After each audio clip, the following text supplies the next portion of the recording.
días. Hoy día vamos a conversar sobre SAOS y deterioro cognitivo. Traté de hacer una revisión más o menos de lo que existe actualizado sobre este tema, así que vamos a, ojalá, llegar a alguna conclusión respecto a esta asociación, ¿ya? Para esto, una primera parte, en realidad voy a hablar un poco del SAOS, porque para saber de lo que estamos, en qué contexto estamos hablando del deterioro cognitivo, vale la pena entender de qué se trata, cómo se hace el diagnóstico y por qué es importante en las personas mayores este diagnóstico, y luego hablar de la relación que tiene o no con la cognición, y vamos a ver qué teorías se han propuesto y qué es lo controvertido al respecto. Bueno, ¿qué es el SAOS? Para partir. El SAOS, bueno, es un síndrome de apnea-hipopnea del sueño, que es el más frecuente de los trastornos de la respiración relacionados al sueño, ¿ya? En estos trastornos también se encuentra la apnea obstructiva central, y la hipoventilación del sueño, pero el SAOS es el más frecuente. Se caracteriza por un estrechamiento de la vía aérea superior que altera la ventilación normal durante las horas de sueño y genera distintas consecuencias fisiopatológicas que donde lo más importante es la fragmentación del sueño y la desaturación que se genera durante la noche. Y todas estas consecuencias fisiopatológicas van a generar distintos síntomas y distintos riesgos también para el paciente.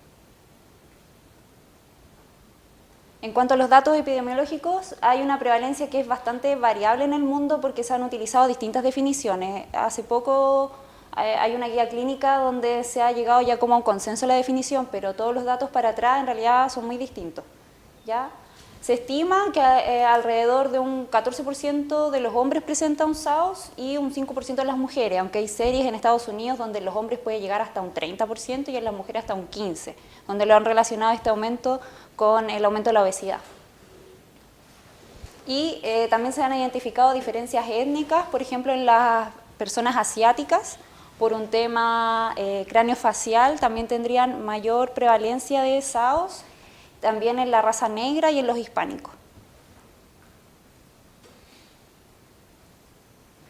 En Chile está este estudio que se publicó el año pasado, donde se trató de hacer una regla de predicción clínica, porque no se les aplicó a las personas de la muestra el estudio de SAOS, sino que se identificaron distintas variables y con eso se trató de establecer un riesgo de que esta persona presentara o no SAOS, y se identificó en una estimación de un riesgo medio de aproximadamente un 30% y de un riesgo alto de un 8% de la población. ¿Ya? Pero esto mediante, como les digo, no del test diagnóstico, sino con variables antropométricas, el sexo, historial de tabaquismo, obesidad, diabetes, etc. Y una escala de sueño. ¿Ya? Pero se estimó esta prevalencia que sería de todas maneras importante. Dentro de los factores de riesgo, bueno, el principal es el sexo masculino, se asocia sobre todo a hombres en todas las edades. Presentar historia familiar de SAOS, anomalías estructurales de la vía aérea superior, ya sea alguna lesión, como les dije también anomalías craneofaciales que pudieran estrechar la vía aérea superior, la obesidad por el tema de la acumulación de grasa, ya sea en el cuello, también en la hipofaringe se ha visto que se acumula grasa y también en la lengua, ¿ya? Y esto estaría estrechando la vía aérea superior. La edad también se ha establecido como un factor de riesgo, incluso como un factor de riesgo independiente para el desarrollo de SAOS. El alcohol y el tabaquismo, y hiperlipidemia, intolerancia a la glucosa y también otros factores de riesgo cardiovascular. Pero esos serían los principales. La característica principal del SAOS es que se generan, como les comentaba, episodios de apnea o de hipopnea con desaturación de oxígeno y despertares frecuentes que van fragmentando el sueño en la noche. Clínicamente se observan ronquidos fuertes, que la persona nota que despertó muchas veces en la noche y excesiva somnolencia diurna. Esto fisiopatológicamente se traduce en hipoxia y en hipercapnia intermitentes en oscilaciones de la presión intratorácica y en aumento de la actividad del sistema nervioso simpático, que son los que van a generar otras manifestaciones sistémicas del SAOS.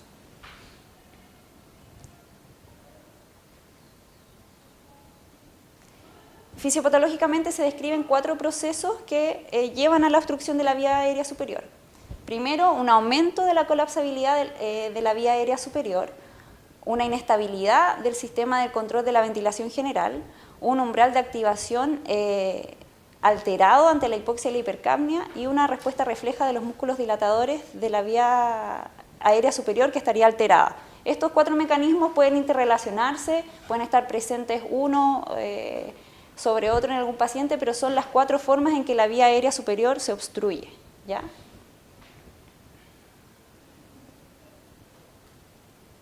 Como les comentaba, es una enfermedad sistémica porque toda esta activación, todas estas alteraciones que genera la hipoxia, la hipercapnia y la activación del sistema nervioso simpático van a tener distintas consecuencias.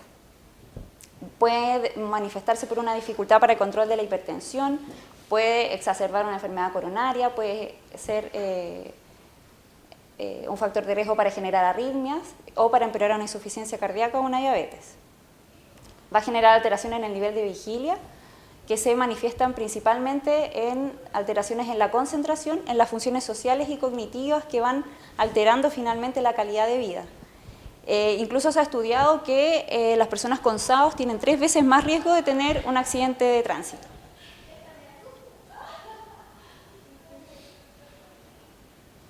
Para el diagnóstico, bueno, me basé en esta guía clínica que salió el año pasado de la Sociedad Americana del Sueño, ¿ya? Y esta guía dice que el test diagnóstico para el SAOS se debe realizar luego de haber hecho una buena evaluación del sueño en los pacientes y un adecuado seguimiento. Por lo tanto, tenemos que hacer una historia del sueño exhaustiva, donde tenemos que buscar la presencia de ronquidos, de apneas presenciadas, de ahogos nocturnos o gasping y de cansancio y somnolencia diurnos, ¿ya? Y estos elementos en la historia clínica son altamente sugerentes de SAOS. Hay que evaluar también las comorbilidades, como les decía, se asocia a distintas comorbilidades que se exacerban incluso, y está todo lo cardiovascular, la enfermedad renal crónica, y también se mencionaban algunas endocrinológicas como el hipotiroidismo, el SOP y la acromegalia, y también se ha asociado al trastorno por estrés postraumático. Y hay que hacer también un examen físico completo, donde lo más importante va a ser lo respiratorio, lo cardiovascular y lo neurológico, ¿ya? Como les decía, puede haber distintas malformaciones también que obstruyan la vía aérea superior, por lo tanto es importante examinar bien. Luego la guía clínica dice que el estudio diagnóstico gold estándar para el SAOS es la polisomnografía, ¿ya? Además, su importancia está en que puede identificar otros trastornos del sueño que podrían tener además el paciente o que nos ayudarían para el diagnóstico diferencial. Y que una alternativa, menciona la guía, es el test de apnea del sueño en domicilio, ¿ya? Y acá lo menciona por el tema de que la polisomnografía puede que no esté disponible en todos los países, que no sea tan accesible. Por lo tanto, esta sería una alternativa que podría ser más económica para realizar.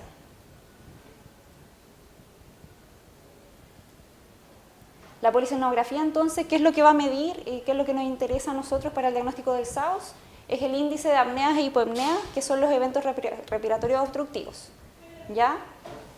¿Cómo se define entonces el SAOS? Son mayor o igual a 5 episodios obstructivos, más la clínica típica, ¿ya? Como les comenté delante, había cierta historia clínica que era bastante sugerente, más las comorbilidades, y 5 o más episodios obstructivos en la noche ya haríamos el diagnóstico, o mayor o igual a 15 episodios, independiente de los síntomas, aunque la clínica no sea tan sugerente, pero si lo sospechamos por algún motivo y hay 15 o más episodios, también tiene un SAOS.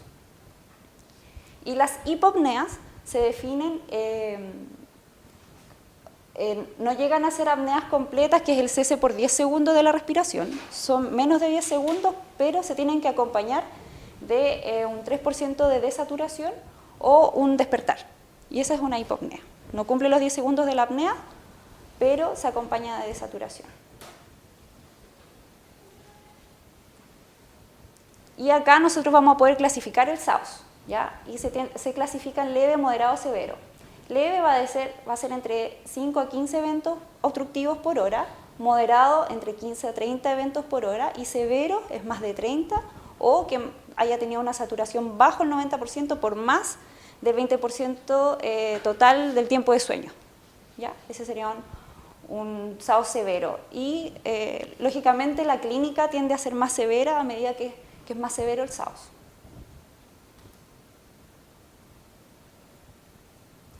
Esto es importante. La guía clínica de la Sociedad Americana del Sueño dice que no se recomienda utilizar los cuestionarios o algoritmos de predicción clínica para el diagnóstico.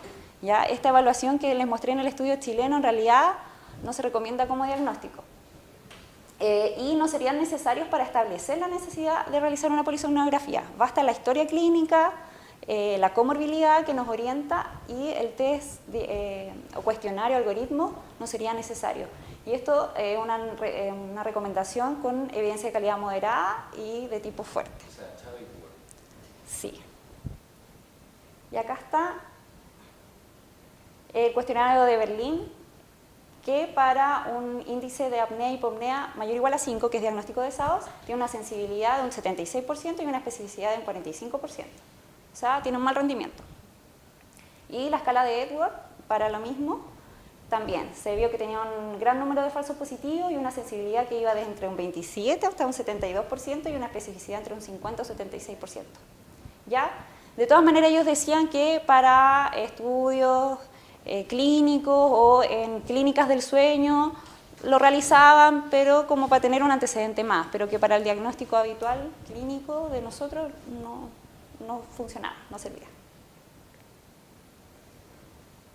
Entonces, acá un algoritmo para resumir el diagnóstico. Vamos a tener una sospecha clínica de SAOS con todo lo que les comenté y ahí la guía dice que veamos si hay un riesgo leve, moderado o severo de presentar SAOS. Si sabemos que es un riesgo moderado a alto de presentar SAOS, nos dice que evaluemos si hay alguna patología que nos haga menos interpretable una evaluación en domicilio, ¿ya? Recomienda esta evaluación en domicilio por el tema de los costos, etc. Entonces, si hubiese alguna condición como una enfermedad cardiopulmonar severa, debilidad neuromuscular, historia de stroke, otras comorbilidades en el fondo que hagan que este test pudiera ser mal llevado, ya que ese test no tiene supervisión. Entonces, cualquier comorbilidad importante que altere su interpretación nos haría en el fondo que perdiéramos ese examen. Entonces, si está esta comorbilidad, nos dice que mejor hagamos la polisomnografía. Y si sospechamos un riesgo leve en realidad de que el paciente presente SAOS, que mejor hagamos la polisomnografía de entrada, no hagamos el de domicilio. ¿Ya? El de domicilio sería entonces solo para los que presentan un riesgo moderado a alto de SAOS y que no tengan una comorbilidad importante. El resto, polisomnografía.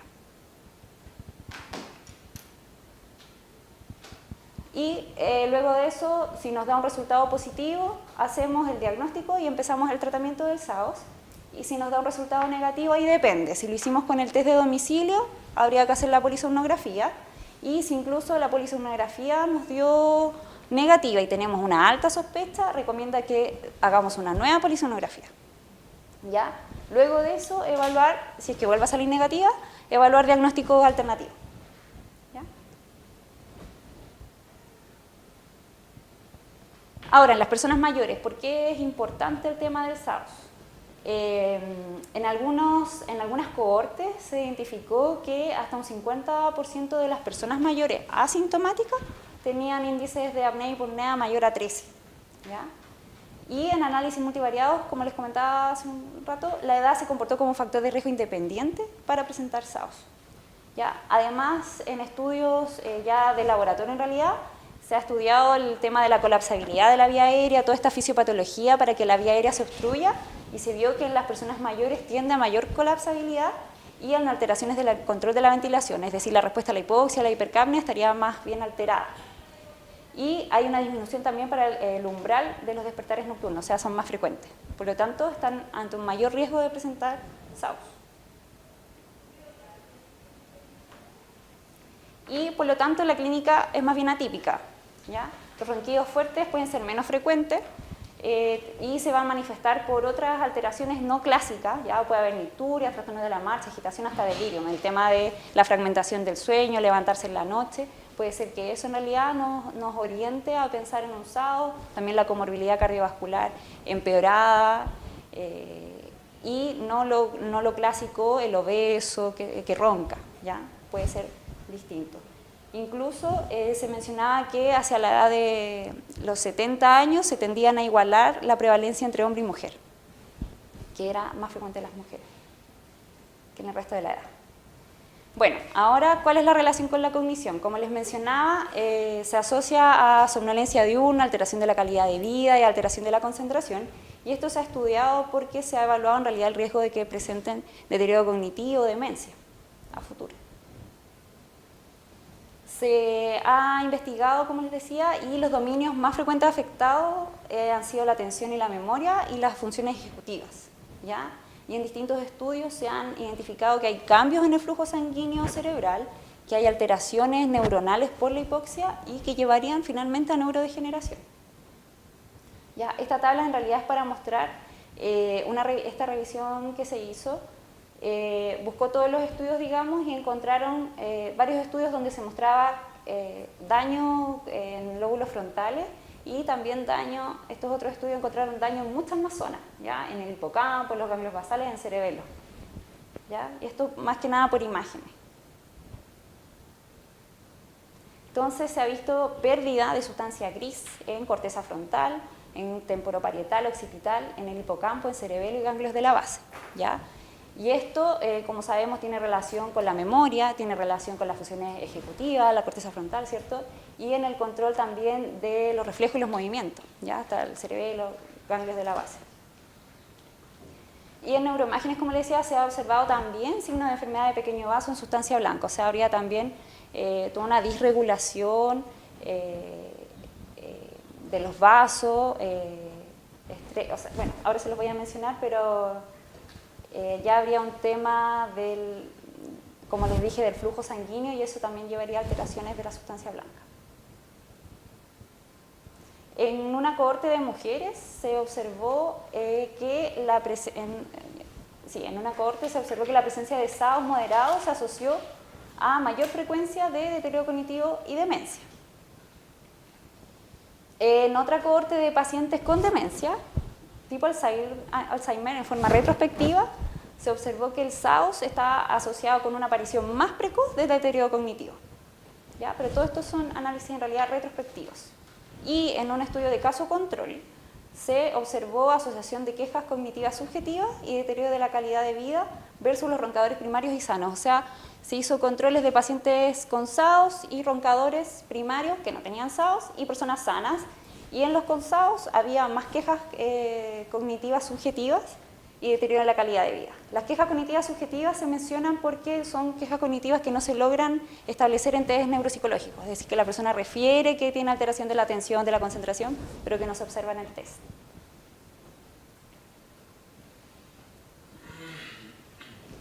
Ya, y aquí hay un gráfico para, que es como la teoría en el fondo de por qué se van generando estas alteraciones de la perfusión y que finalmente llevarían a alteraciones anatómicas, ¿ya?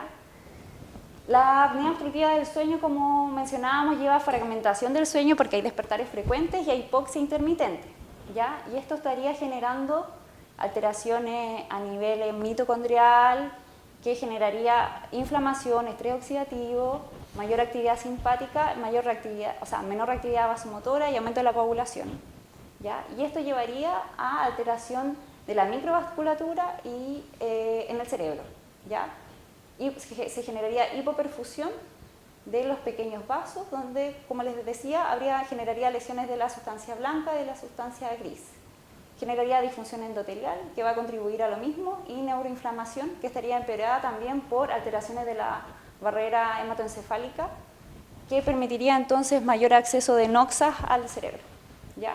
Y esto estaría generando finalmente neurodegeneración, que llevaría a deterioro cognitivo leve y demencia. Y aquí, como mencionan, que también estaría aumentando el riesgo de depresión en estos pacientes.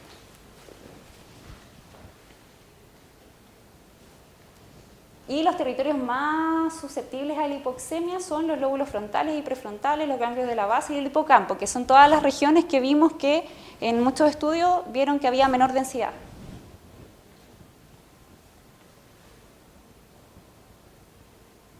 Y este otro gráfico en realidad lo que muestra es la teoría más bien del estrés oxidativo, del rol que tiene en el desarrollo del SAOS. Y acá lo más importante es la disfunción mitocondrial, la disfunción del retículo sarcoplásmico, que generaría aumento de las especies reactivas de oxígeno, de nitrógeno y disminución de la capacidad antioxidante del sistema. Esto aumentaría el estrés oxidativo, que llevaría a peroxidación lipídica de proteínas, de DNA, y aumento de la respuesta inflamatoria como en un círculo vicioso en el fondo de aumentar las citoquinas proinflamatorias, ¿ya? Y esto llevaría a neurodegeneración, es decir, apoptosis celular, en todas las regiones que les mencioné recién, y eso llevaría a disfunción neurocognitiva de los dominios que mencioné que eran los más importantes, que era la atención y memoria, función ejecutiva, eso.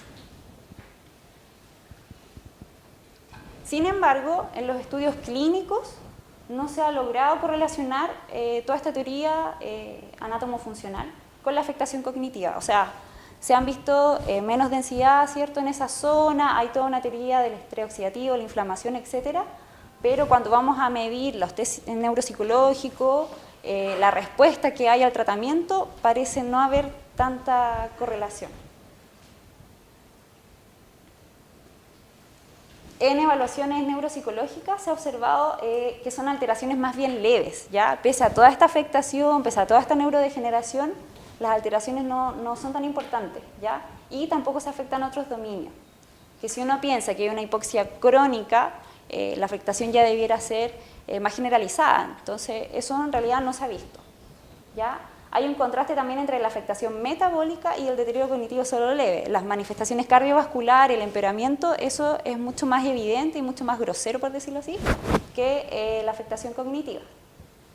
Y algunos autores incluso desestiman esta afectación, ¿ya? Y lo han mencionado que en realidad se debe a la fatiga, a la hipersomnia y no a una alteración cognitiva. Y como les decía, hay falta de consistencia con las mediciones neuropsicológicas objetivas, donde no se ha visto en realidad mayor cambio con controles sanos, pero sí se observan quejas cognitivas subjetivas. Se ha propuesto también que la afectación de la atención y la memoria en realidad podrían estar más relacionados a la somnolencia, ¿ya? Y lo mismo, que la mayor asociación se ve entre las quejas cognitivas subjetivas y no las objetivas de un test neuropsicológico con la calidad de vida. Acá está el tema del sueño, ¿ya? Acá se evaluaron pacientes con SAOS con hipersomnia y sin hipersomnia. Y los que tienen hipersomnia en realidad son los que tienen más quejas cognitivas, ¿ya? Aquí está, por ejemplo, las dificultades para el manejo del tiempo, para tareas cognitivas, concentración, memoria y el tema de la inatención, ¿ya? Y eso se vio que se asocia en realidad a los que presentaban hipersomnia versus los que no presentaban hipersomnia. Entonces eso apoyaría un poco la teoría de que la somnolencia, al parecer, es lo que afecta más las quejas cognitivas. Y esto también por el tema de la respuesta a la terapia. Esto es un forest plot de la primera revisión Cochrane para el tratamiento del SAO, donde se observó que el CPAP mejoraba el sueño en la escala de Epworth, ¿ya? Y en esta revisión sistemática se encontró que esta asociación era significativa, que reducía también los episodios de apnea y hipopnea, pero no había diferencias significativas en las mediciones de calidad de vida, ni en las mediciones de quejas psiquiátricas ni cognitivas, ¿ya? Y esto fue el 2006. Entonces esto también estaría apoyando el tema de la controversia. Estudios más actuales refieren que podría haber cierta reversibilidad. En algunos estudios se ha observado que mejoraría la somnolencia, algunos test cognitivos, y que habría un aumento en la densidad hipocampal, pero en otros se sigue viendo que no hay reversión de los síntomas, puede ser parcial o incluso que no hay.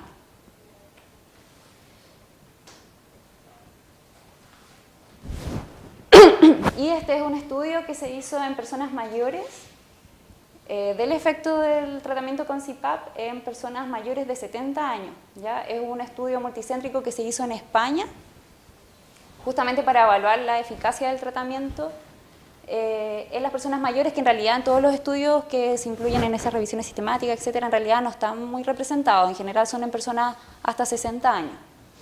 Y acá se vio que había una respuesta significativa con el tratamiento para lo que eran los ronquidos, las apneas, ya, toda la nicturia. Para eso era eficaz el CPAP. También para la hipersomnia diurna, para las interacciones sociales también se vio que es como todo lo que englobaba la calidad de vida, sí habría un efecto significativo del CPAP. Y en el tema cognitivo en realidad no se evaluó o sea, lo que más se evaluó fue en realidad los síntomas de depresión y ansiedad, que sí había una respuesta significativa, ¿ya? Por lo tanto, para concluir, bueno, el SAOS es un trastorno que cobra importancia en las personas mayores. Como les dije, hay ciertos cambios estructurales que los hacen estar en mayor riesgo de presentarlo. Requiere un alto índice de sospecha, ya que la clínica puede no ser la que conocemos clásicamente. Y existe evidencia que demuestra que hay un efecto del SAOS en la cognición. No está totalmente claro el rol del tratamiento para prevenir esta complicación, aunque hay teorías en realidad fisiopatológicas que son bien consistentes, pero que no se ha logrado demostrar que el tratamiento con el CPAP lograra disminuir estas alteraciones. Eso es.